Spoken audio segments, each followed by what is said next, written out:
ഈശോ മിശിഹായ്ക്ക് സ്തുതിയായിരിക്കട്ടെ. ഞാൻ brother Shaiju Adappally, Ernakulam saint Mary's prayer മിഷനിൽ നിന്ന്. റോമ 9:6 ദൈവവചനം ഒരിക്കലും പരാജയപ്പെടുകയില്ല. അതുകൊണ്ടാണ് വീണ്ടും വീണ്ടും ദൈവവചനവുമായിട്ട് നിങ്ങളുടെ അടുക്കലേക്ക് കടന്നു വരുന്നത്. ഹെബ്രായർ 4:2 പറയുന്നുണ്ട്. ചിലരൊക്കെ എനിക്ക് കമൻറ്റുകൾ ഇടുന്നുണ്ട്, ഇന്ന വചനങ്ങൾ പ്രാർത്ഥിച്ചു, അല്ലെങ്കിൽ വേറെ ശുശ്രൂഷയിൽ വേറെ ആളുകൾ പറഞ്ഞു തന്ന അതിലൊക്കെ പോയി പ്രാർത്ഥിച്ചു. ആയിരിക്കാം, ഇതാ അവരുടെ കുഴപ്പമല്ല, ശുശ്രൂഷയുടെ കുഴപ്പമോ വചനത്തിൻ്റെ കുഴപ്പമല്ല. ഹെബ്രായർ 4:2 പറയുന്നുണ്ട്, അവർ കേട്ട വചനം അവർക്ക് പ്രയോജനപ്പെട്ടില്ല, കാരണം അവർ അതിൽ വിശ്വസിച്ചില്ല. അതുകൊണ്ട് എന്നെ കേട്ടുകൊണ്ടിരിക്കുന്ന ഈ വചനം എഴുതുന്നവരായാലും പ്രാർത്ഥിക്കുന്നവരായാലും ഇതാ നിങ്ങൾ ദൈവവചനത്തിൽ വിശ്വസിക്കണം. വിശ്വാസം വർദ്ധിച്ചു തരണേന്ന് ദൈവത്തോട് പ്രാർത്ഥിക്കുക. നിങ്ങളുടെ ജീവിതം മാറി മറിയും. കാരണം പ്രഭാഷകൻ 42:15 പറയുന്നുണ്ട്, കർത്താവിൻ്റെ പ്രവൃത്തികൾ വചനം വഴി നിറവേറുന്നു. ഇവിടെ അനേക ആൾക്കാർ വരുന്നതിൻ്റെയും വിളിക്കുന്നതിൻ്റെയും വിവിധ ധ്യാന കേന്ദ്രങ്ങളിലും പള്ളികളിലും അതുപോലെ മോട്ടിവേഷൻ ക്ലാസ്സുകളിലൊക്കെ ആയിട്ട് പോയി ഒന്ന് പറഞ്ഞ് രണ്ടാമത്തേന് കരയുന്ന സ്വഭാവക്കാരനായിരുന്ന എന്നെ ദൈവം ഇതുപോലെ എടുത്തുപയോഗിക്കുന്നത്, അത് ദൈവവചനത്തിൻ്റെ ശക്തിയാണ്. അല്ലാതെ വേറെ ഒരു ക്രെഡിറ്റും എനിക്ക് ഈ കാര്യത്തിൽ പറയാനുള്ളത് അല്ല. കാരണം മറ്റുള്ളതെല്ലാം പുറംപൂച്ച് മാത്രമാണ്. ദൈവവചനത്തിൻ്റെ ശക്തി ഞാൻ അനുഭവിക്കുന്ന, ഞാൻ പ്രാർത്ഥിക്കുന്ന, എന്നിൽ നിറഞ്ഞ, എൻ്റെ കുടുംബത്തിൽ നിറഞ്ഞ, ഇന്നും ജീവിക്കുന്ന യോഹന്നാൻ 1:1 യോഹന്നാൻ 1:1 ആദിയിൽ വചനം ഉണ്ടായിരുന്നു, വചനം ദൈവത്തോടു കൂടെ ആയിരുന്നു, വചനം ദൈവമായിരുന്നു. അവിടുത്തെ കൂടാതെ ഒന്നും ഉണ്ടായില്ല. തകർന്ന് തരിപ്പണമായ ബാല്യ കൗമാര കാലഘട്ടങ്ങൾ, ആ കുടുംബത്തിൻ്റെ അവസ്ഥകൾ, കഷ്ടപ്പാടുകൾ, രോഗങ്ങൾ, ദാരിദ്ര്യം, മദ്യത്തിൽ മുങ്ങി നിൽക്കുന്ന എൻ്റെ പിതാവിൻ്റെ അവസ്ഥകൾ, അവരൊക്കെ ഈ ലോകം വിട്ടുപോയിട്ട് 15 വർഷമായി. എന്നിരുന്നാലും ദൈവം നൽകിയ അനുഗ്രഹങ്ങൾ, അപ്പൻ്റെ മദ്യപാനം മാറാനും കുടുംബത്തകർച്ച മാറാനുമാണ് ദൈവവചനം കേൾക്കാനും പ്രാർത്ഥിക്കാനും തുടങ്ങിയത്. എന്നാൽ ഞങ്ങളുടെ ജീവിതത്തെ അടിമുടി മാറ്റിക്കൊണ്ട് അന്നു മുതൽ ഇന്ന് വരെ ഞങ്ങളുടെ മാത്രമല്ല, ഞങ്ങളുടെ അടുക്കൽ പ്രാർത്ഥിക്കണേ എന്നും പറഞ്ഞിട്ട് വരുന്നവർക്ക് കൊടുക്കാനുള്ളത് ഞങ്ങളുടേതായിട്ടൊന്നുമില്ല കേട്ടോ. ഒരുപിടി ഞങ്ങൾ പാപികളും ബലഹീനരുമാണ്, ദുഃഖങ്ങളും സങ്കടങ്ങളും കുറവുകളും മാത്രമാണ്. പക്ഷേ അവർക്ക് ദൈവവചനം കൊടുത്തപ്പോൾ പലരും ഓടി വന്നു പറഞ്ഞു, ബ്രദറ് ഇത് ഭയങ്കര അത്ഭുതമായിപ്പോയി, ഞങ്ങളിനി പോകാത്ത സ്ഥലമില്ല, വിളിക്കാത്ത വിളികളില്ല, പ്രാർത്ഥിക്കാത്ത പ്രാർത്ഥനകളില്ല, ഇത് എന്തൊരു ശക്തിയാണ് ദൈവവചനത്തിന്, ഇത്രയും ശക്തിയുണ്ടോ? വളരെ വലിയ സമ്പന്നരും അതിബുദ്ധിമാന്മാർ. ഞാൻ ഓർക്കുകയാണ്, കേരളത്തിൻ്റെ അങ്ങേറ്റത്തെ ഒരു ധ്യാന കേന്ദ്രത്തിൽ 5 ദിവസത്തെ ധ്യാനം നടത്തിക്കൊണ്ടിരിക്കുമ്പോൾ ഒരു പ്രൊഫസർ, എറണാകുളത്തൊരു കോളേജിൽ പഠിപ്പിക്കുന്ന പ്രൊഫസർ പറഞ്ഞ്, ഞങ്ങളൊക്കെ എത്ര വർഷം പഠിച്ചതും പഠിപ്പിച്ചതുമാണ്, 5-ാമത്തെ ദിവസം 3-4 ദിവസം അനങ്ങാതെ ചത്തതുപോലെ ഇരുന്ന് അദ്ദേഹം പറയുകയാണ്, അടിമുടി മാറ്റിക്കളഞ്ഞെന്ന്. ഞാൻ പറഞ്ഞു, ഇതൊന്നും ഞങ്ങളുടെ കഴിവല്ല, ഇവിടെ പ്രഘോഷിക്കുന്നത് ദൈവവചനമാണ്, ഉരുക്കി വാർത്തെടുക്കും അല്ലേ, ദൈവവചനം ഒരുക്കി വാർത്തെടുക്കും. ജോഷുവ 1:5 പറയുന്നുണ്ട്, നിന്റെ ആയുഷ്കാലത്ത് ഒരിക്കലും നിന്നെ തോൽപ്പിക്കാൻ ആർക്കും കഴിയുകയില്ല. ഇങ്ങനെ പറയാറുണ്ട് സാധാരണ. നീ തോൽക്കാൻ തയ്യാറായാൽ നിന്നെ തോൽപ്പിക്കാൻ, നീ ഓടാൻ തയ്യാറായാൽ നിന്നെ ഓടിക്കാൻ ഒരുപാട് പേരുണ്ടാകും.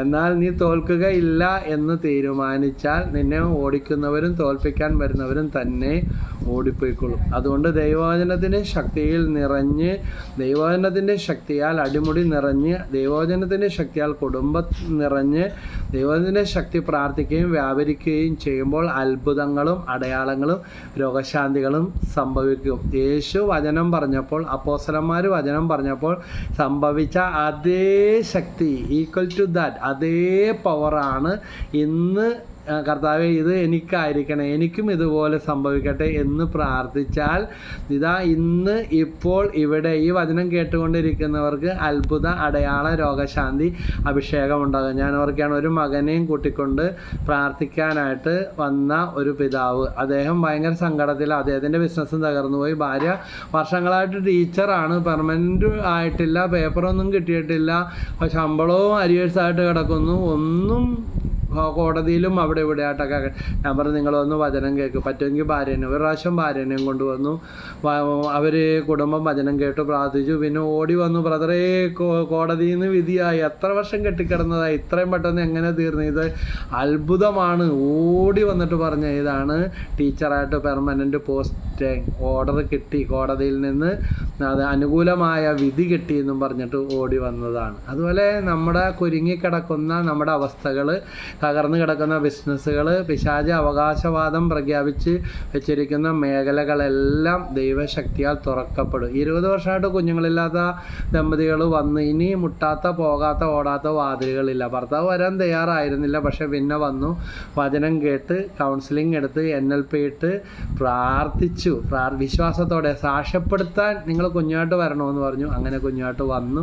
20 വർഷമായിട്ട് കുഞ്ഞുങ്ങളില്ലായിരുന്നു. ഇൻഫെർട്ടിലിറ്റി എല്ലാത്തിലും ഓടിയതാണ്. അതാണ് അവർ പറഞ്ഞ തടസ്സങ്ങളെ. അതിൽ പോലും പോയിട്ട് ഞങ്ങൾക്ക് ഇൻഫെർട്ടിലിറ്റി ചികിത്സകളൊക്കെ ചെയ്തു, അസാധ്യമാണ് എന്ന്. പക്ഷേ ദൈവവചനത്തിൻ്റെ ശക്തി വ്യാപരിക്കുമ്പോൾ, അതുപോലെ തന്നെ ഒരു സഹോദരി പറഞ്ഞതാണ്, ബ്രദറേ പിന്നെ ഇത് അതിഭയങ്കരമായ അത്ഭുതമാണ്. ഭർത്താവിൻ്റെ വീട്ടിൽ നിന്ന് കിട്ടാതെ കൊടുക്കാതെ കിടന്ന അവകാശം എല്ലാം കിട്ടി, 2 നില വീടും വെച്ചു, ഇതാ മക്കൾക്ക് ക്യാമ്പസ് റിക്രൂട്ട്മെൻറ്റ് വഴി ജോലികളൊക്കെ കിട്ടി. ഇങ്ങനെ വെച്ച് അടുക്കി വെക്കുന്നത് പോലെ അനുഗ്രഹങ്ങൾ വന്നപ്പോൾ ഓരോന്നോരോന്ന് ഇങ്ങനെ കിട്ടാൻ തുടങ്ങി. അതുകൊണ്ട് ദൈവജനത്തിൽ വിശ്വസിക്കുക. ചിലരൊക്കെ ഉണ്ട് സംശയ മനസ്ഥിതിയും ചോദ്യം ചെയ്യുന്നവരും, ഞങ്ങൾ അവിടെ പോയതാ, ഇവിടെ പോയതാ, ആ പ്രാർത്ഥന പ്രാർത്ഥിച്ചതാ, ഇനി പോകാൻ സ്ഥലമൊന്നുമില്ല. അതാ അവരുടെ പ്രശ്നം.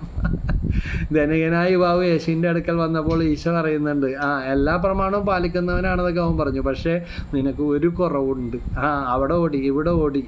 ദൈവത്തിൻ്റെ സ്ഥാനം അവിടെ ഇവിടെ അതിനും ഇതിനും ഒന്നും വെക്കണ്ട. ദൈവത്തിന് മഹത്വം കൊടുക്കുക, യേശുവിന് 1ാം സ്ഥാനം കൊടുക്കുക. ക്രിസ്തു എന്ന വാക്കിൻ്റെ അർത്ഥം അഭിഷിക്തനാണ്. യേശു, യഹോഷുവ എന്ന പദത്തിൽ നിന്നാണ്. രക്ഷകൻ എന്നാണ് അർത്ഥം. സമഗ്ര വിമോചനം കിട്ടും. സൈക് സോമ ന്യൂമ, ശരീരം, മനസ്സ്, ആത്മാവ്. കാക്കക്കും പൂച്ചക്കും കോഴിക്കും പട്ടിക്കും ഒക്കെ ഒരു കടപ്പാടുണ്ട്, ഒരു കൂടുണ്ട്. അതുപോലെ ഇത്രയും വർഷമായിട്ട് ഒരു കൂടില്ല, വീടില്ലെങ്കിൽ ഒരിക്കലും നടക്കാൻ പോണില്ല, എങ്ങനെ നടക്കാൻ, അങ്ങനെ പറഞ്ഞുകൊണ്ടിരിക്കണ്ട. വിശ്വസിക്കുക, ആ പറച്ചിൽ നിർത്ത്. നമ്മുടെ തലയിൽ തന്നെ കിടക്കുകയാണ് തടസ്സ ചിന്തകൾ. പലരുടെയും തടസ്സം പുറത്തല്ല. കുതിരേനെ പിടിച്ച്, ഞാനിങ്ങനെ പറയാറുണ്ട്, കുതിരേനെ പിടിച്ച് തടാകം വരെയും കൊണ്ടുവരാൻ പറ്റും, പക്ഷെ വെള്ളം കുടിക്കണമെന്ന് ആര് തീരുമാനിക്കണം? കുതിര തന്നെ തീരുമാനിക്കണം. അനുഗ്രഹമായിട്ട് തമ്പുരാൻ പലപ്പോഴും വരുന്നുണ്ട്, പക്ഷെ ക്ലെയിം ചെയ്തെടുക്കുന്നില്ല. ഇങ്ങനെ പറയും, ഇൻഷുറൻസ് എടുത്താൽ പോലെ അത് ക്ലെയിം ചെയ്താലേ ആ ഇൻഷുറൻസ് ബെനിഫിറ്റ് കിട്ടൂ. ഇതുപോലെ പ്രാർത്ഥിച്ച് വചനം പറഞ്ഞുകൊണ്ടിരുന്നാൽ പോരെ, ഏറ്റെടുത്ത് പ്രാർത്ഥിക്കണം. അത് എനിക്കായിരിക്കണേ, ഇത് ഞാനായിരിക്കണേ, കർത്താവേ ഞാൻ വിശ്വസിക്കുന്നു. അല്ലെങ്കിൽ ബെസൈദാ കുളക്കരയിൽ കിടന്ന, യോഹന്നാൻ്റെ സുവിശേഷം 5-ാം അധ്യായത്തിൽ കാണുന്നുണ്ട്, ബെസൈദാ കുളക്കരയിൽ കിടന്ന കർത്താവ് ജലം ഇളകുമ്പോൾ എന്നെ വെള്ളത്തിൽ ഇറക്കാൻ ആരുമില്ല. ഇന്നുകൊണ്ട് ഇതുപോലെ കർത്താവ് സുഖം പ്രാപിക്കാൻ ആഗ്രഹമുണ്ടോയെന്ന് ചോദിക്കുമ്പോൾ പറയുന്ന ചോദ്യങ്ങൾ ഇത്. അവിടെ പോയി, ഇവിടെ പോയി, ആ പ്രാർത്ഥന പ്രാർത്ഥിച്ചു, ഈ വചനം പ്രാർത്ഥിച്ചു. ഞങ്ങളുടെ കുടുംബത്തിൽ എല്ലാവരുടെ അവസ്ഥ ഇങ്ങനെയൊക്കെ തന്നെയാണ്. എല്ലാവർക്കും ഒരു ദുരന്തമാണ് ജീവിതം. ഈ പറച്ചിൽ നിർത്ത്, ഇത് തലേന്ന് കളയേ, ഇതെല്ലാം വാഷ് ഔട്ടാക്കുക. യേശുവിൻ്റെ തിരക്തം കൊണ്ട് കഴുകി നിങ്ങൾ വിശ്വാസത്തോടെ പ്രാർത്ഥിച്ചാൽ യേശുവിൻ്റെ തിരക്തം ഒരു ഒറ്റമൂലിയാണ്. ഈ ലോകത്തിൽ ഏത് മതത്തിലും ജാതിയിലും ഏത് സ്വഭാവത്തിലും തന്നെ ഇഷ്ടമില്ലാത്ത അവസ്ഥയിലായിരുന്നാലും യേശുവിൻ്റെ തിരുരക്തത്തെ വിളിച്ച് പ്രാർത്ഥിച്ചാൽ മുഴകൾ വറ്റിപ്പോകും, തടസ്സങ്ങൾ മാറും, വഴികൾ തുറന്നു കിട്ടും, കുടുംബം അനുഗ്രഹിക്കപ്പെടും, കുഞ്ഞുങ്ങൾ അനുഗ്രഹിക്കപ്പെടും, മക്കളുടെ മക്കളും അനുഗ്രഹിക്കപ്പെടും. നമ്മൾ പ്രാർത്ഥിക്കുന്ന എല്ലാ നിയോഗങ്ങളുടെ മേൽ ദൈവശക്തി ഇപ്പോൾ ഇറങ്ങി വരും. നിൻ്റെ അടുത്ത് കിടക്കുന്ന രോഗിയുടെ ശിരസിൽ, നെറ്റിയിൽ കുരിശു വരച്ച് ശിരസിൽ കൈകൾ വെച്ച് പ്രാർത്ഥിക്കുക. പരിശുദ്ധാത്മാവിൻ്റെ അഭിഷേകം ഉണ്ടാകും. വചനം പറഞ്ഞ് പ്രാർത്ഥിക്കുക. ഏത് കാര്യത്തിനു വേണ്ടി പ്രാർത്ഥിക്കുന്നുവോ, ഇതാ ഒരു സഹോദരൻ PSC ടെസ്റ്റിൻ്റെ പേപ്പറുകളെല്ലാം വരുന്നതൊക്കെ കൊണ്ടുവന്ന് ഒന്ന് പ്രാർത്ഥിച്ച ഒരു വിജാതീയനായ ഒരു സഹോദരനാണ് കേട്ടോ. കുരിശിട്ട് പ്രാർത്ഥിച്ച് കൊടുക്കുമായിരുന്നു. അങ്ങനെ പ്രാർത്ഥിച്ച് അദ്ദേഹത്തിന് പല ടെസ്റ്റുകളും പാസ്സായി. അദ്ദേഹത്തിന് ഇഷ്ടപ്പെട്ട ഏറ്റവും മെച്ചപ്പെട്ടത് തിരഞ്ഞെടുത്തു എന്ന് മാത്രമല്ല, കല്യാണം കഴിഞ്ഞപ്പോൾ പെണ്ണിന് ജോലിയില്ല, അപ്പോഴും കിടന്ന് ഉറക്കം പറഞ്ഞു. ഒരു ദിവസം ഒന്ന് വിളിച്ചുകൊണ്ട് വന്ന് പറഞ്ഞു. അങ്ങനെ വന്നു, പറഞ്ഞു, വചനങ്ങൾ പറഞ്ഞു കൊടുത്തു, പ്രാർത്ഥിച്ചു. അതുപോലെ തന്നെ കൊണ്ടുവന്ന് ഓരോ പേപ്പറും പ്രാർത്ഥിച്ചു. അത്ഭുതകരമായിട്ട് ഭർത്താവിനേക്കാൾ ഇരട്ടി ശമ്പളമുള്ള ജോലി, ഗവൺമെൻറ് ജോലി ഭാര്യയ്ക്ക് തന്നെ കിട്ടി. Price the Lord, hallelujah. അത്ഭുതങ്ങൾ നടക്കുന്നത് ഇങ്ങനെയാണ്. അതുകൊണ്ട് വിശ്വസിക്കുക, സറണ്ടർ ചെയ്യുക. നമുക്കറിയാം, ഒരു കുടം പൈപ്പിൻ്റെ ചുവട്ടിൽ വെക്കണം. അത് കമിഴ്ത്തി വെച്ചാൽ അതിൽ വെള്ളം നിറയും. അത് വല്ലയിടത്തും മാറ്റി വെച്ചാൽ അതിൽ വെള്ളം നിറയും, അല്ലേ? കുടം കമിഴ്ത്തി വെള്ളം എടുക്കരുതെന്നൊക്കെ ചൊല്ലൊക്കെ നമുക്ക് നന്നായിട്ട് അറിയാം. നമ്മുടെ ജീവിതം പലപ്പോഴും ഇങ്ങനെയാണ്. അതുകൊണ്ട് ഇന്ന് 3 വചനങ്ങളുമായിട്ടാണ് ഞാൻ കടന്നു വന്നിരിക്കുന്നത്. എല്ലാം 7 ചേർന്ന മത്തായി 8:7 ഒരു വചനം, രണ്ടാമത്തെ വചനം യോഹന്നാൻ 15:7, മൂന്നാമത്തെ വചനം മിക്ക 7:7. ഈ വചനം എത്ര പ്രാവശ്യം?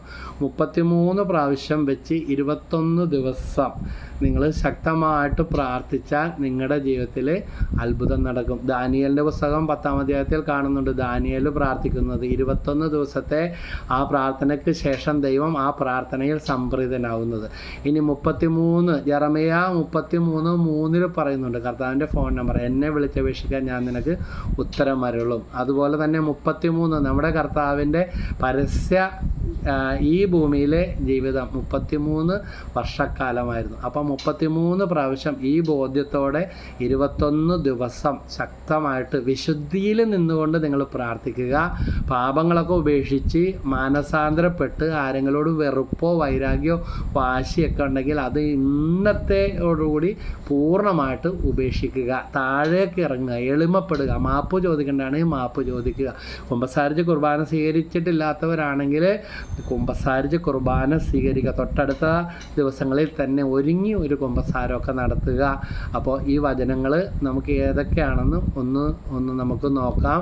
യോഹന്നാൻ 15:7 പറയുന്നുണ്ട്, നിങ്ങൾ എന്നിൽ വസിക്കുകയും എൻ്റെ വാക്കുകൾ നിങ്ങളിൽ നിലനിൽക്കുകയും ചെയ്യുന്നെങ്കിൽ ഇഷ്ടമുള്ളത് ചോദിച്ചു കൊള്ളുക, നിങ്ങൾക്ക് ലഭിക്കും. ഇഷ്ടമുള്ളത് ചോദിക്കുക. ഈ ലോകത്തിൽ ആർക്കെങ്കിലും ഇങ്ങനെ പറയാനായിട്ട് പറ്റുമോ? പറഞ്ഞിട്ട് ആർക്കെങ്കിലും അത് നടന്നിട്ടുണ്ടോ? ആരെങ്കിലും പറഞ്ഞത് നടത്തിയിട്ടുണ്ടോ? പക്ഷേ ദൈവത്തിനല്ലാതെ ആർക്കും അധികാരത്തോടെ പറയാൻ പറ്റാത്ത ഒരു വാക്കാണിത്. നിങ്ങൾ എന്നിൽ വസിക്കുകയും എൻ്റെ വാക്കുകൾ നിങ്ങളിൽ നിലനിൽക്കുകയും ചെയ്യുന്നെങ്കിൽ ഇഷ്ടമുള്ളത് ചോദിച്ചു കൊള്ളുക, നിങ്ങൾക്ക് ലഭിക്കും. നമ്മൾ മക്കളോടൊക്കെ പറയും, നിനക്ക് ഇഷ്ടമുള്ളത് എടുത്തോ എന്ന് പറയും, ഇഷ്ടമുള്ളത് മേടിച്ചോ എന്ന് പറയും, ഇഷ്ടമുള്ളത് കഴിച്ചോ എന്ന് പറയും. ഞാൻ ഓർക്കുകയാണ്, ഞങ്ങൾ ഈ പ്രാവശ്യം വേളാങ്കണ്ണി പോയപ്പോഴേക്കും ട്രാവലിംഗ് വിത്ത് ഫുഡ് അങ്ങനെയാണ് ബസ് അറേഞ്ച് ചെയ്തിരുന്നത്. പക്ഷേ മക്കളും ആരെയും എല്ലാം പറഞ്ഞു ഒരു നേരം മാറി ഒരു പപ്പയുടെ പേർക്ക് ഒരു ചിലവ് ചെയ്യണമെന്ന് പറഞ്ഞു. അപ്പോൾ ഞാനൊരു നല്ല മലയാളി ഭക്ഷണം കിട്ടുന്ന ഒരു ഹോട്ടലിൽ കൊണ്ടുവന്നിട്ട് ഞാൻ പറഞ്ഞു, നിങ്ങൾക്ക് ഇഷ്ടമുള്ള ഭക്ഷണങ്ങൾ മേടിച്ച് കഴിച്ചു. അപ്പോൾ കഴിച്ചാൽ ഇത്ര ഉള്ളതെന്ന് നമുക്കറിയാം. ഊണിൻ്റെ സമയം നല്ല ഒരു ഊണ് അതിൻ്റെ അത്യാവശ്യ സ്പെഷ്യലുകളോടെ അവർക്ക് കൊടുത്തു.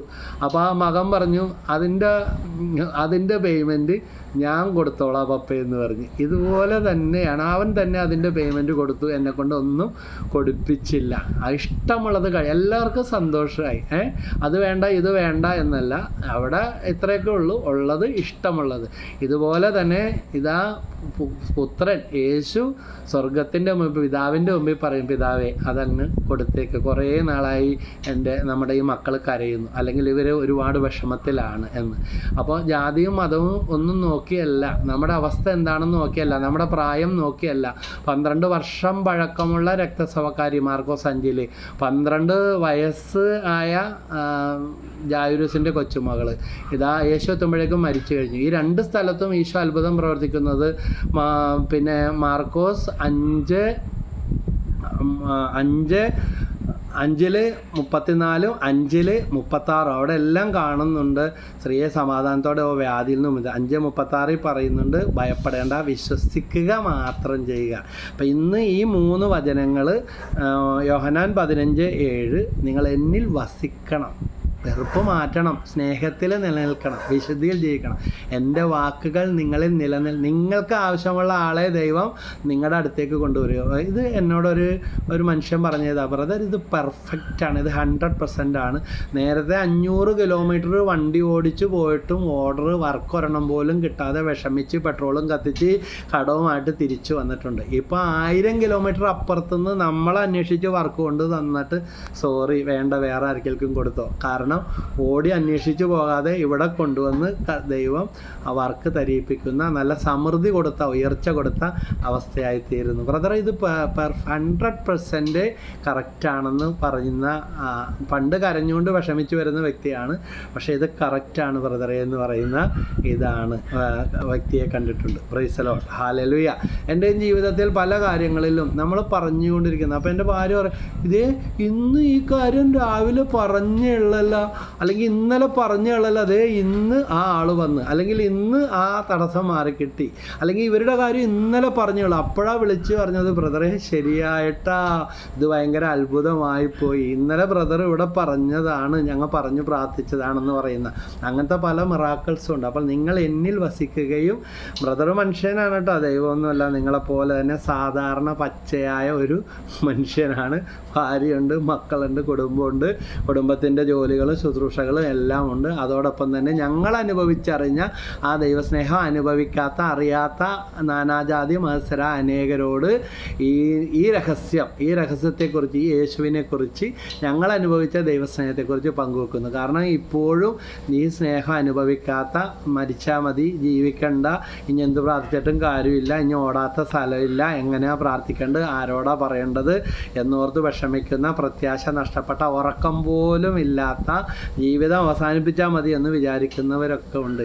ഈ കഴിഞ്ഞ 34 വർഷത്തെ ശുശ്രൂഷാ ജീവിതത്തിൽ ഒരു പേടിത്തൊണ്ടനായിരുന്നു ഞാൻ. ധൈര്യമൊന്നുമില്ല. പക്ഷേ വലിയ ഗ്രൂപ്പുകളെ 10-25,000 പേരൊക്കെ ഉള്ള ശുശ്രൂഷകളിൽ ദൈവത്തിൻ്റെ വചനം മണിക്കൂറുകൾ പങ്കുവെക്കാൻ സാധിച്ചിട്ടുണ്ട്. ആഴ്ചകൾ നീണ്ട ശുശ്രൂഷകളിൽ ഒരു മടുപ്പുമില്ലാതെ ദൈവവചന ശുശ്രൂഷകൾ നടത്തുവാനാണ് സാധിച്ചിട്ടുണ്ട്. സോഷ്യൽ മീഡിയയിലൂടെ ഇപ്പോൾ ചെയ്തുകൊണ്ടിരിക്കുന്നത് 1000-10,000ങ്ങളിലേക്ക് എത്തിച്ചു. എന്നെ പലരും കളിയാക്കിയിട്ടുണ്ടോ, ഇതൊന്നും ആരും കാണാൻ പോകുന്നില്ല, കേൾക്കാൻ പോകുന്നില്ല.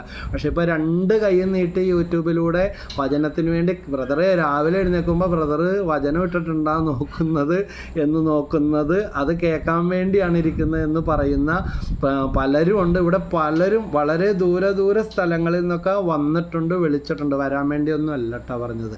ദൈവം ഒരുക്കാതെ ആർക്കും എങ്ങും പോകാനും വരാനും പറ്റത്തില്ല. ഞാൻ പറഞ്ഞ ഇതാണ്. എന്തുകൊണ്ടാണ് വരുന്നത്? ദൈവവചനം ഉള്ളതുകൊണ്ടാണ് ഇവരൊക്കെ വരുന്നത്, ഇവിടെ വരുന്നത്. ഇല്ലെങ്കിൽ നമുക്ക് ഒരു വിലയും ഇല്ല. അപ്പോൾ ഈ ശുശ്രൂഷ സോഷ്യൽ മീഡിയയിലൂടെ, യൂട്യൂബിലൂടെ ചെയ്യാൻ പറഞ്ഞപ്പോൾ വേറെ പണിയൊന്നുമില്ല. അതൊക്കെ എന്തോരം ആൾക്കാർ പണ്ടുപോലെ ചെയ്യുന്നു, എന്തോരം അച്ഛന്മാരുണ്ട്, എന്തോരം പ്രശസ്തരായ ധ്യാനഗുരുക്കന്മാരുണ്ട്. അങ്ങനെ ഒന്നും അല്ലെന്നേ. ഇതാ നിന്നെപ്പോലെ ആരുമില്ല, അതായത് എന്നെപ്പോലെ ആരുമില്ല. കർത്താവ് പറഞ്ഞാൽ നിന്നെപ്പോലെ ആരുമില്ല, നിന്നെപ്പോലെ നീ മാത്രമേ ഉള്ളൂ. നിനക്ക് കൊടുക്കാനുള്ളത് നിനക്ക് മാത്രമേ കൊടുക്കാനുള്ളത്. അസൂയക്കാർ പലതും പറയും. എനിക്ക് എൻ്റെ ജീവിതാനുഭവങ്ങളിൽ കൂടെയുള്ള വചനമാണ് കൊടുക്കാനുള്ളത്. 1 കൊരിന്ത്യർ 3:3 പറയുന്നുണ്ട്, അസൂയയും സ്വാർത്ഥയും നിങ്ങളിൽ നിലനിൽക്കുന്നെങ്കിൽ നിങ്ങൾ ജഡികരും സാധാരണക്കാരുമാണ്. അതുകൊണ്ട് ഞാൻ അറിഞ്ഞ യേശുവിനെ ഇതാ ദൈവം തന്നെ എൻ്റെ വീടിൻ്റെ മുറ്റത്തിരുന്നാണ് ഇപ്പോൾ ഈ രാത്രിയിൽ ഞാൻ ഈ റെക്കോർഡിങ് ചെയ്തുകൊണ്ടിരിക്കുന്നത്. Price the Lord, hallelujah. അതിനുള്ള വെട്ടവും വെളിച്ചവും വീറും ധൈര്യവും എല്ലാം ദൈവം തന്നു. ദൈവത്തിൻ്റെ അനുഗ്രഹം കൊണ്ട് ഈ വാവൊന്ന് തുറക്കാൻ, തൈറോയ്ഡ് ഗ്ലാൻഡിൻ്റെ അകത്ത് മുഴയൊക്കെ വന്നിട്ട് തുപ്പലിറക്കാൻ പറ്റാതെ FNSC ടെസ്റ്റൊക്കെ ലൂർദാശുപത്രി. ഇപ്പോൾ ഞാൻ നേരത്തെ ഇത് പങ്കുവച്ചിട്ടുള്ളതാണ്. ഓപ്പറേഷൻ വേണ്ടി വരുമെന്നൊക്കെ പറഞ്ഞ് സർജൻ്റെ അടുത്തോട്ട് എന്നെ ചികിത്സിച്ച ഡോക്ടർ പറഞ്ഞു കേട്ടോ. ഈശോ അത്ഭുതകരമായിട്ട് ഒരു ഗ്യാസിൻ്റെ ഒരു വിറ്റാമിൻ ഗുളിക പോലും കഴിക്കുന്നില്ല. Price the Lord. പിന്നെ എന്നെ വണ്ടി ആക്സിഡൻറ്റ് 2 നല്ല രീതിയിലുണ്ടായി. ആദ്യത്തെ ആക്സിഡൻറ്റ് വലുതായിരുന്നു. 8 പീസായിട്ട് എൻ്റെ കാലൊടിഞ്ഞു പോയി. ഒരു സ്പോർട്സ് റേസിംഗ് ബൈക്ക് വന്ന് ഇടിച്ചതാണ്. അത് പള്ളി പോയിട്ട് വന്ന വഴി തന്നെ. ചിലർ പറയും, അയ്യോ വിശ്വാസമൊന്നും പോയില്ലേ, എങ്ങനെ പിടിച്ചിരുന്നു പറയും. ദൈവം നമ്മുടെ കൂടെ ഉണ്ടെങ്കിൽ അതിലും വലുത് സംഭവിച്ചാലും ഒന്നും സംഭവിക്കാനില്ല. 8 പീസുകളും 20ഓളം ചെറിയ പീസുകളും ആയി പോയ കാലാണ്. പക്ഷേ ഇന്നും ഇപ്പോൾ ഈ കഴിഞ്ഞ ദിവസം കോട്ടയം ചിങ്ങവനത്ത് ബൈക്ക് ഓടിച്ച് വന്ന് അവിടെ ദൈവവചന ശുശ്രൂഷയും ചെയ്തിട്ട് മടങ്ങി വന്നതാണ്. പിന്നെ 100 കണക്കിന് ആ മക്കളോട് ദൈവവചനം പങ്കുവെക്കാനായിട്ട് സാധിച്ചു. അപ്പോൾ ദൈവം നമ്മുടെ കൂടെ ഉള്ളത് കൊണ്ടാണ് ഒരു വിശ്രമവുമില്ലാതെ ഇവിടെ വരുന്നവരോടും പുറത്തു പോയാലും പോകുന്നിടത്തെല്ലാം യേശു നമ്മുടെ ജീവിതത്തിൽ നൽകിയ ആ സന്തോഷം ഇത് ലോകത്തിന് മറ്റുള്ളവർക്ക് മനസ്സിലാവുന്നതല്ല. അവരത് ഭോഷത്വമാണെന്ന് പറയും. പക്ഷെ അങ്ങനെ പറഞ്ഞിട്ടുള്ളവർ പോലും ഓടി വന്നിട്ട് പറയും, പ്രതിസന്ധികൾ വരുമ്പോൾ പറയും പ്രാർത്ഥിക്കണേട്ടാ, ഇതാ നിങ്ങളുടെ പ്രതിസന്ധികളും പ്രയാസങ്ങളിലും പിടിച്ചു നിൽക്കുന്ന അവസ്ഥകൾ കണ്ടിട്ട് ഇപ്പോൾ ദൈവം ഉണ്ടെന്ന് ഞങ്ങൾക്ക് മനസ്സിലായെന്ന്. അതായത് ദൈവവചനം പ്രസംഗിക്കുന്നു എന്ന് പറഞ്ഞിട്ട് ഞങ്ങളുടെ ജീവിതത്തിൽ എല്ലാം അനുകൂലമായിട്ടല്ല, ഒരുപാട് മൺപാത്രത്തിലെ നിധി പോലെ എന്ന് വചനത്തിൽ പറയുന്നത് പോലെ ഒത്തിരി പ്രതിസന്ധികളിലൂടെ കടന്നു പോകുന്നു. പക്ഷേ കർത്താവ് ഞങ്ങളെ കാക്കുകയാണ്. Price the Lord. അപ്പോൾ യോഹന്നാൻ 15 7 വചനം പറഞ്ഞു പ്രാർത്ഥിക്കുക. പിന്നെ രണ്ടാമത്തെ വചനമാണ് മത്തായി 8:7, ഞാൻ വന്ന് അവനെ സുഖപ്പെടുത്താം. കർത്താവിൻ്റെ വചനം ഞാനിവിടെ പറയുമ്പോൾ ഇതാ ദൈവത്തിൻ്റെ വചനം ഉച്ചരിക്കുന്നിടത്തേക്ക് ഞാൻ വരുമെന്ന് കർത്താവ് പറഞ്ഞിരിക്കുന്നതാണ്. കർത്താവ് വന്നിരിക്കും, ഞാൻ വന്നവനെ സുഖപ്പെടുത്താം. ഇതെവിടെ പറഞ്ഞതാ? ശതാധിപൻ യേശുവിൻ്റെ അടുക്കൽ സഹായം ചോദിച്ചിരുന്നപ്പോൾ വീട്ടിൽ കിടന്ന രോഗി അവിടെ കിടക്കുകയാണ്. പക്ഷേ കർത്താവിൻ്റെ അടുത്ത് യജമാനൻ സഹായം ചോദിച്ച് നിൽക്കുമ്പോൾ അവിടെ കിടക്കുന്ന രോഗി സൗഖ്യപ്പെട്ടു. അപ്പോൾ ഇവിടെ ഇരുന്ന് പറയുന്ന ഈ വചനം USA-ലിരിക്കുന്ന ആള് കുടുംബം വിശ്വസിച്ചാൽ, UK-ലിരിക്കുന്ന കുടുംബം വിശ്വസിച്ചാൽ, ഇസ്രായേലിലിരിക്കുന്ന അമ്മ വിശ്വസിച്ചാൽ, ഇറ്റലിയിലിരിക്കുന്ന സഹോദരി വിശ്വസിച്ചാൽ അവരുടെ കുടുംബത്തിലേക്ക്, ഭർത്താവിലേക്ക്, ഭാര്യയിലേക്ക്, മക്കളിലേക്ക് ഇങ്ങനെ പായുന്ന വചനത്തിൻ്റെ ശക്തി ഇങ്ങനെ സ്പ്രെഡ് ചെയ്യും. ഇതാ ഞാൻ പറയുന്നത് ഈ ശുശ്രൂഷയിൽ ഇരുന്നു കൊണ്ട്, ഈ ഭവനത്തിലിരുന്നു കൊണ്ടാണ്. പക്ഷേ പായുന്ന വചനത്തിൻ്റെ ശക്തി, അതിനെക്കുറിച്ച് 147:15 പറയുന്നുണ്ട്. കർത്താവ് ഭൂമിയിലേക്ക് കൽപ്പനകൾ അയക്കുന്നു. പായുന്ന വചനത്തിൻ്റെ ശക്തി. USA-ലിരിക്കുന്ന അവിശ്വാസിയായ 20 വർഷമായിട്ട് കൂദാശ ജീവിതം ഇല്ലാത്ത ഒരു മനുഷ്യന് വേണ്ടി ഫോണിൽ കൂടെ പ്രാർത്ഥിക്കുകയും കുമ്പസാരിക്കാനായിട്ട് ഉപദേശങ്ങൾ ഒരുക്കി അദ്ദേഹം കുമ്പസാരിച്ച് കുർബാനയൊക്കെ സ്വീകരിച്ച് കഴിഞ്ഞപ്പോൾ അദ്ദേഹത്തിൻ്റെ ലങ്സിലെ ക്യാൻസർ കാണാനില്ല. അതാ ദൈവജനത്തിൻ്റെ ശക്തി. അങ്ങനത്തെ ഒരു വിശ്വാസം ഉണ്ടാകണം. പ്രൈസലോ. അതിലും വലുത് ചെയ്തിട്ടും മാറ്റമില്ലാത്തവരുണ്ട്. നിങ്ങൾ വിശ്വസിക്കുക, സറണ്ടർ ചെയ്യുക. യാക്കോബ് 1:7-8 പറയുന്നത്, സംശയ മനസ്കനും എല്ലാ കാര്യങ്ങളും ചഞ്ചലപ്രതിയും ഒരുവനും ഒന്നും കിട്ടുകയില്ല. നിങ്ങൾ വിഷമിപ്പിക്കാനല്ല ഞാൻ പറഞ്ഞത്. അതുകൊണ്ട് സംശയ മനസ്ഥിതിയും ദുർബല അവസ്ഥ, അത് കേൾക്കുമ്പോൾ അതാ ശരി, ഇത് കേൾക്കുമ്പോൾ ഇതാ ശരി, അത് ശരിയല്ല. ദൈവവചനത്തിൽ അടി ഉറച്ച് വിശ്വസിക്കുക. വചനം എല്ലാ ദിവസവും ഉരുവിട്ട് പ്രാർത്ഥിക്കുക. അതിലിങ്ങനെ മുങ്ങി കുളിക്കുക, വചനത്തിൽ നിറയുക, വചനം എഴുതി വെക്കുക, പ്രാർത്ഥിക്കുക. അങ്ങനെ പലരും ചെയ്യുന്നുണ്ട്. എന്നോട് ചിലരൊക്കെ പറയും, ബ്രദർ ഇടുന്ന വചനത്തിന് വേണ്ടി നോക്കിയിരിക്കുകയാണ്, രാവിലെ നോക്കും, എന്നിട്ട് വചനമൊക്കെ കുറിച്ച് വെക്കും. വേറെവർക്ക് ഷെയർ ചെയ്ത് കൊടുക്കുന്നവരുണ്ട്. ഞങ്ങൾക്ക് കിട്ടുന്ന ഈ സന്തോഷം കിട്ടാത്ത അനേകർക്ക് ഈ സന്തോഷം കിട്ടും. സന്തോഷത്തോടെ ഈ യോഹന്നാൻ 15:15 പറയുന്നുണ്ട്, സന്തോഷം കിട്ടും കേട്ടോ. ഇത് ഞാൻ നിങ്ങളോട് പറഞ്ഞത് എൻ്റെ സന്തോഷം നിങ്ങളിൽ കുടികൊള്ളാം. ഇത് കേട്ടുകൊണ്ടിരിക്കുന്ന ആ വ്യക്തിയിൽ കുടികൊള്ളും. ഇത് നിങ്ങളുടെ കുടുംബത്തിലുള്ള അല്ലെങ്കിൽ നിങ്ങളോട് ശത്രുതയുള്ളവർക്കൊക്കെ മാനസാന്തരം ഉണ്ടാക്കും, ഉറപ്പാണ്. നിങ്ങളുടെ പുഞ്ചിരിക്കുന്ന മുഖം, നിങ്ങളുടെ സന്തോഷമുള്ള മുഖം കാണുമ്പോൾ ഇതാ വേദനിച്ച് വിഷമിച്ച് നടക്കുന്നവർക്കൊക്കെ അവരുടെ മുഖത്തും തിരുവട്ടം, പുഞ്ചിരി കിട്ടും. അതുകൊണ്ടാണ് വിശുദ്ധ അൽഫോൻസാമ്മ അൽഫോൻസാമ്മ പറഞ്ഞത്, പുഞ്ചിരി ഒരു തിരുവട്ടമാണ്. ഇത് നമ്മുടെ ശത്രുക്കളുടെ പ്രതീക്ഷകളെല്ലാം തകർത്ത് കളയും. നമ്മുടെ തകർച്ചകൾ നോക്കിയിരിക്കുന്നവരുടെ കരളിനെ പോലും അലിയിച്ച് കളയും സന്തോഷത്തോടെ. യോഹന്നാൻ 15:11. ഇത് ഞാൻ നിങ്ങളോട് പറഞ്ഞത് എൻ്റെ സന്തോഷം നിങ്ങളിൽ കുടികൊള്ളുന്നതിനും അങ്ങനെ നിങ്ങളുടെ സന്തോഷം പൂർണ്ണമാണ്. അപ്പം നിങ്ങൾ മാറി അവിടെ നമ്മളാണ്. ശത്രുവിലും മിത്രത്തിലും സന്തോഷവും സമാധാനവും ഒന്നിലും തിന്മ കാണാനായിട്ട് പറ്റത്തില്ല. അപ്പം 3 വചനങ്ങളിലേക്ക് വീണ്ടും വരികയാണ്. യോഹന്നാൻ 15:7, മത്തായി 8:7, ഞാൻ വന്ന് സുഖപ്പെടുത്താം. ഈ വചനത്തിൻ്റെ അഭിഷേകത നിറക്കണമേ. 3-ാമത്തെ വചനമാണ് മിക്ക 7:7. അത് പ്രവാചകൻ ഏത് സാഹചര്യത്തിലാണ് പറഞ്ഞതെന്ന് കൂടെ ഞാൻ വ്യക്തമാക്കാം. ഈ വചനം ഒന്ന് പങ്കുവെക്കട്ടെ. മിക്ക 7:7. എന്നാൽ ഞാൻ കർത്താവിങ്കലേക്ക് കണ്ണുകൾ ഉയർത്തും, എൻ്റെ രക്ഷകനായ ദൈവത്തിന് വേണ്ടി ഞാൻ കാത്തിരിക്കും. ഇതാ ഇന്നില്ലാത്തത്. വിചാരിച്ചത് അപ്പം തന്നെ നടക്കണം. അത് പോരാ, ചിലപ്പോൾ അപ്പം തന്നെ നടക്കും. കുഷ്ഠരോഗികൾ പോകും വഴി സൗഖ്യം പ്രാപിച്ചു. ശതാധിപൻ ഈശോയുടെ അടുത്തായിരുന്നപ്പോൾ വീട്ടിൽ കിടന്ന ഭൃത്യൻ സൗഖ്യം പ്രാപിച്ചു. ഇതാ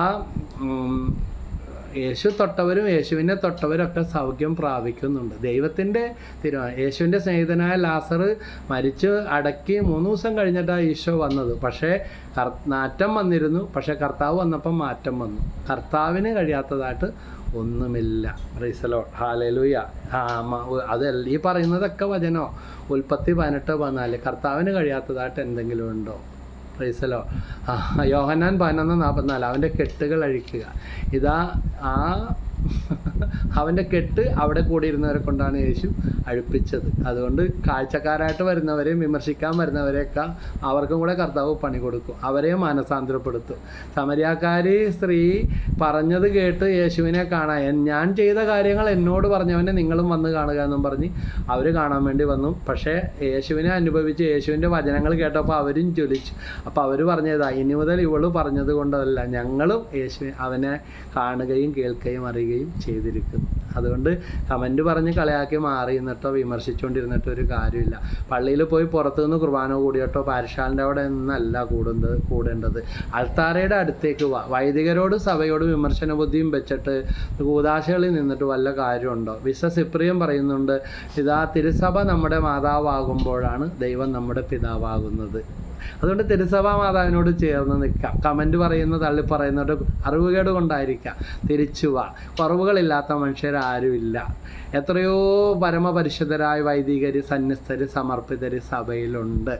ഇനിയും വിരലിൽ എണ്ണാവുന്ന അല്ലെങ്കിൽ ഒറ്റ കുറവുകൾ പോരായ്മകളുള്ളവരുടെ കാര്യങ്ങൾ പറഞ്ഞ് അപ്പാടെ താറടിച്ച് കളയുന്ന സ്വഭാവം അത് വേണ്ടെന്നേ. അതങ്ങോട്ട് അവസാനിപ്പിച്ചേക്ക്.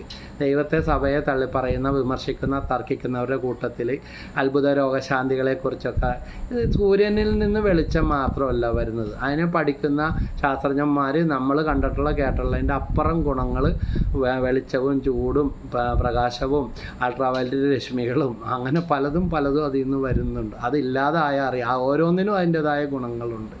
അപ്പോൾ ഈ പ്രപഞ്ചത്തിൽ ഓക്സിജൻ മാത്രമല്ല ഉള്ളത്. നമ്മൾ വിശ്വസിക്കൂലെന്ന് പറഞ്ഞിട്ട് കാര്യമില്ല. നമ്മൾ തന്നെ വായു വലിച്ചെടുത്തിട്ട് ഓക്സിജൻ നമ്മുടെ ശരീരം സ്വീകരിക്കുന്നു, കാർബൺ ഡൈ ഓക്സൈഡ് പുറത്തേക്ക് വിടുന്നു. നമ്മളറിയാത്ത പല പ്രകാശ രശ്മികളും പല തരംഗങ്ങളും ഒരു റേഡിയോ കൊണ്ടുവന്ന് ഇവിടെ ട്യൂൺ ചെയ്താൽ FM റേഡിയോ അവിടെ കിട്ടും. ആകാശവാണി നമുക്ക് കിട്ടും. ദൂരദർശൻ TV ചാനൽ നമുക്ക് TV കൊണ്ടുവന്ന് അത് കേബിൾ എടുത്താൽ അല്ലെങ്കിൽ ആൻറ്റിന വെച്ചാൽ ട്യൂൺ ചെയ്താൽ നമുക്ക് കിട്ടും. നമ്മളറിയാത്ത പലതും തരംഗങ്ങളും കണക്ഷനുകളും രശ്മികളും മൂലകങ്ങളെല്ലാം ഈ പ്രപഞ്ചം ഓരോന്നും അതതിൻ്റെ അവസ്ഥകളിലാണ്. അതുകൊണ്ട് ഇപ്പോൾ എൻ്റെ തലയിൽ പല കാര്യങ്ങളുണ്ട്. പക്ഷേ അത് കണ്ടേ വിശ്വസിക്കുള്ളൂ എന്ന് പറഞ്ഞിട്ട് കാര്യമുണ്ടോ? എനിക്ക് പറയാൻ പറ്റുന്ന കാര്യങ്ങൾ ഞാൻ പറയുന്നുണ്ട്. ഇതുപോലെ ദൈവത്തെ കണ്ടേ വിശ്വസിക്കുള്ളൂ എന്ന് പറഞ്ഞിട്ട് കാര്യമുണ്ടോ? എനിക്ക് 50 വയസ്സായി. ഈ 50 വയസ്സ് കൊണ്ടുള്ള എൻ്റെ ജീവിതത്തിൽ എൻ്റെ പാരമ്പര്യം, എൻ്റെ മാതാപിതാക്കൾ, എൻ്റെ കുടുംബാംഗങ്ങൾ, ഇപ്പോൾ ഞാൻ പഠിച്ചത്, വായിച്ചത്, വചനത്തിലൂടെ കിട്ടിയത്, അനുഭവങ്ങളിലൂടെ കിട്ടിയത്, മാതാപിതാക്കളിലൂടെ, അധ്യാപകരിലൂടെ കിട്ടിയതെല്ലാം എന്നിലുണ്ട്. എൻ്റെ തലച്ചോറിൽ അത് സേവ് ചെയ്തിരിക്കുന്നത് കൊണ്ട് തക്ക സമയത്ത് അത് പുറത്തു വരും. അപ്പോൾ മിക്ക 7:7 പറയുന്നുണ്ട്, അത് കണ്ടേ വിശ്വസിക്കുള്ളൂ എന്ന് പറഞ്ഞിട്ട് കാര്യമുണ്ടോ? അതുകൊണ്ട് അത് തക്ക സമയത്ത് ആവശ്യങ്ങൾക്കനുസരിച്ച് പുറത്തു വരും. ഇതുപോലെ ദൈവത്തെ കണ്ടേ തൊട്ടേ ഉള്ളൂ, അത് പഴഞ്ചനാ, ഞങ്ങൾ മോഡേൺ ആണെന്ന് പറഞ്ഞിട്ടൊന്നും കാര്യമൊന്നുമില്ല. ഇത് ആണ് യാഥാർത്ഥ്യം. എന്നാൽ ഞാൻ എൻ്റെ രക്ഷകനായ ദൈവത്തിന് വേണ്ടി ഞാൻ കാത്തിരിക്കും. എൻ്റെ ദൈവം എൻ്റെ പ്രാർത്ഥന കേൾക്കും. എൻ്റെ ഈശോയെ, എന്ത് നല്ല വചനം! ഇത് നെഞ്ചത്ത് കൈവച്ച് അല്ലെങ്കിൽ മുട്ടമ്മേ നിന്ന് കൈവരിച്ച് പിടിച്ച് 33 പ്രാവശ്യം വെച്ച് നമ്മളൊന്ന് 21 ദിവസം പ്രാർത്ഥിച്ച് നോക്കിക്കോ, വലിയ അത്ഭുതം നടക്കും. എൻ്റെ ദൈവം എൻ്റെ പ്രാർത്ഥന കേൾക്കും. എന്താ പറയുന്നത്? എൻ്റെ രക്ഷകനായ ദൈവത്തിന് വേണ്ടി ഞാൻ കാത്തിരിക്കും. എൻ്റെ ദൈവം എൻ്റെ പ്രാർത്ഥന കേൾക്കും. ഇത് പ്രവാചകൻ പറയുന്നത് എവിടെയാണെന്നറിയാമോ? മിക്കാ പ്രവചനം 7-ാം അധ്യായം 5, 6, 7-ാമത്തെ വചനമാണ് നമ്മൾ കേട്ടത്. അയൽക്കാരനെ വിശ്വസിക്കരുത്, സ്നേഹിതനിൽ വിശ്വാസം അർപ്പിക്കരുത്, നിന്റെ മടിയിൽ ശയിക്കുന്നവളുടെ മുമ്പിൽ അധര കവാടം തുറക്കരുത്, പുത്രൻ പിതാവിനോട് നിന്നയോടെ വർത്തിക്കുന്നു. അതായത് അയൽവാസി ചിലപ്പോൾ ഇളിച്ച് കാട്ടും, പക്ഷേ 8ൻ്റെ പണി തന്നുകൊണ്ടിരിക്കുന്നവരായിരിക്കാം. അടുത്ത് കഴിയുമ്പോഴാണ് ഓരോരുത്തരുടെ രീതികൾ. അങ്ങനെ വിഷമിക്കുന്നവരുണ്ടെങ്കിൽ അവർക്കുള്ള വചനമായത്. അയൽവാസികളിൽ നിന്ന് പണി കിട്ടിയവരും കേസ് കൊടുത്തതും ക്ഷമിക്കും. അങ്ങോട്ട് ക്ഷമിച്ചേക്കുന്നേ, അത് കഴിഞ്ഞില്ലേ, തള്ളിപ്പോയില്ലേ. നാളിവിടെ ഒരു സഹോദരനും കൂടി വന്നതാണ്. അവർക്ക് വേണ്ടി ക്ഷമിപ്പിച്ചൊക്കെ പ്രാർത്ഥിച്ചു. അവസാനം കോടതിയിൽ കേസ് കൊടുത്തവർ ഹാജരായില്ല, എക്സ് പാർട്ടി വിധിയായി കിട്ടി. അത്രയുള്ള കാര്യം. നമ്മുടെ ദൈവം ശക്തനായ ദൈവം. ഇത് ഭയങ്കര അത്ഭുതമായി പോയെന്ന് സ്വന്തം വക്കീൽ വരെ പറഞ്ഞു. അപ്പോൾ അതുപോലെ അയൽക്കാരനെ വിശ്വസിക്കരുത് എന്ന് പറയുന്ന എല്ലാവരും വെറുക്കണമെന്നല്ല കേട്ടോ. നാനാജാതി മതസ്ഥർ നമ്മുടെ ചുറ്റുമുണ്ട്. എല്ലാവരെയും അതിൻ്റെ നിലക്ക് നിർത്തുക. ദൈവത്തിന് 1ാം സ്ഥാനം കൊടുക്കുക. ദൈവത്തെക്കാൾ ഒരു ചാടിക്കയറി വലിച്ച് തലക്കയറ്റി കഴിയുമ്പോൾ ഓവർ പ്ലഷർ എന്ന് പറയും, തമ്മിലടിയായി. കുറ്റവും കുറവും കണ്ടുപിടിക്കുക. അവർ നമ്മുടെ കുറ്റവും നമ്മൾ അവരുടെ കുറ്റവും എല്ലാം അതിൻ്റെ പരിധിയിൽ, ലിമിറ്റിൽ നിർത്ത്. അതുപോലെ തന്നെ അയൽക്കാരന് സ്നേഹിതനിൽ വിശ്വാസം അർപ്പിക്കരുത്. കൂട്ടുകാരൊക്കെ വേണം, ചങ്ങാത്തമൊക്കെ വേണം, പക്ഷേ എല്ലാം പരിശോധിച്ചറിയണം. ദൈവത്തെക്കാൾ മഹത്വം കൂട്ടുകാർക്ക് കൊടുത്തരുത്. കൂട്ടുകാരാൽ വഞ്ചിക്കപ്പെട്ട സങ്കടങ്ങളുമായിട്ട് പലരും വരുന്നുണ്ട്. ഷെയർ ചേർന്നവർ പറ്റിച്ചു, കൂട്ടുകാരൻ ചതിച്ചു, പിന്നെ കൊടുത്ത പൈസ കഴിഞ്ഞ ദിവസം ആരോ വിളിച്ചിട്ട് പറഞ്ഞു കോടിക്കണക്കിന്, അവരുടെ മാത്രം പൈസയല്ല, മറ്റു പലരിൽ നിന്നും ബിസിനസ്സിന് വേണ്ടി കൊടുത്ത 1 കോടി ചില്ലാൻ രൂപ ഇപ്പോൾ തരാനും പറ്റുന്നില്ല, കിട്ടുന്നുമില്ല.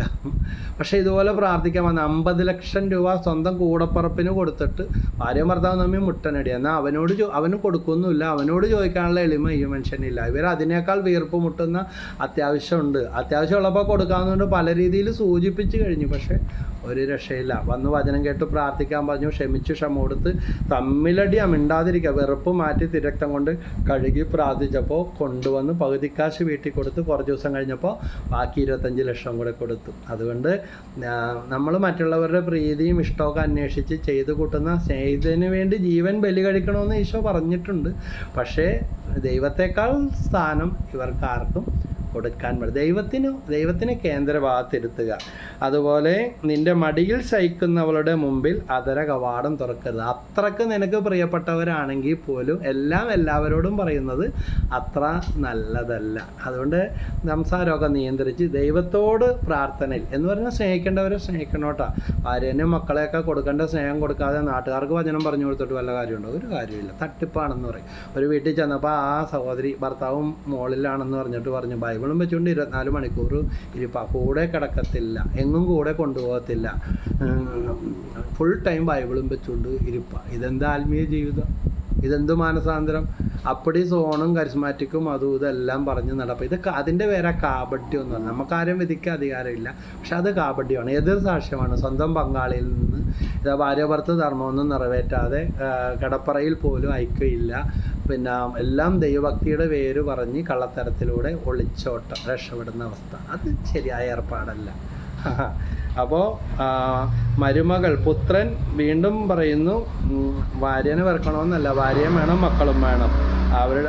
നിന്റെ മടിയിൽ ശയിക്കുന്നവരുടെ മുമ്പിൽ അധരകവാടം തുറക്കരുത്. പുത്രൻ പിതാവിനോട് നിന്നയോടെ വർത്തിക്കുന്നു. എത്ര വലിയ പെരുത്ത സ്നേഹമാണെന്ന് പറഞ്ഞാലും ഏതെങ്കിലും ദുർബല നിമിഷത്തിൽ പരസ്പരം മനസ്സിലാക്കാൻ പറ്റാത്ത അവസ്ഥകൾ വരുമ്പോൾ ബോംബ് പൊട്ടണത് പോലെ പൊട്ടിത്തെറിക്കുന്ന ഭവനങ്ങളുണ്ട്. നാട്ടുകാരറിയുമെന്ന് ഓർത്ത് ഒതുക്കി തീർക്കുന്നവരുണ്ട്. പിന്നെ ജീവിതകാലം മിണ്ടാതെ നടക്കുന്നവരും വിളിക്കാതിരിക്കുന്നവരും കൊടുക്കേണ്ടത് കൊടുക്കാതിരിക്കുന്നവരുണ്ട്. അതൊന്നും ശരിയല്ല. പിതാവിന്, മകൾ അമ്മയ്ക്കും മരുമകൾ അമ്മായിയമ്മയ്ക്കും എതിരെ നിൽക്കും. സ്വന്തം കുടുംബത്തിലുള്ള അംഗങ്ങൾ തന്നെ ഒരുവന് ശത്രുക്കളായിട്ട് തീരുന്നു. അപ്പോൾ ഇങ്ങനത്തെ സാഹചര്യങ്ങളിലൂടെ കടന്നുപോയിക്കൊണ്ടിരിക്കുന്നതുകൊണ്ട് ഇവർക്കെല്ലാം പ്രാർത്ഥിക്കാൻ പറ്റുക. കുടുംബത്തിൽ നിന്നെതിരി, കുടുംബ വീതത്തിൻ്റെ എതിരി, പറ്റിച്ചെടുത്തതിൻ്റെ എതിരി, ഇനി അതൊന്നും പറഞ്ഞ് കേസും കൊണ്ടാൻ വേണ്ടിക്കൊന്നും നടക്കണ്ട. നമുക്ക് നഷ്ടപ്പെട്ടത് തിരിച്ചു തരാൻ ദൈവത്തിന് വഴിയുണ്ട്. അതുകൊണ്ട് ഈ 3 വചനങ്ങൾ പറഞ്ഞ് പ്രാർത്ഥിക്കുക. ദൈവം നിങ്ങളുടെ പ്രാർത്ഥന കേൾക്കും. എല്ലാവരെയും ദൈവം അനുഗ്രഹിക്കട്ടെ. നിത്യം പിതാവിൻ്റെയും പുത്രൻ്റെയും പരിശുദ്ധാത്മാവിൻ്റെയും നാമത്തിൽ ആമേൻ. ഈശോ മിശിഹായ്ക്ക് സ്തുതിയായിരിക്കട്ടെ. Praise the Lord.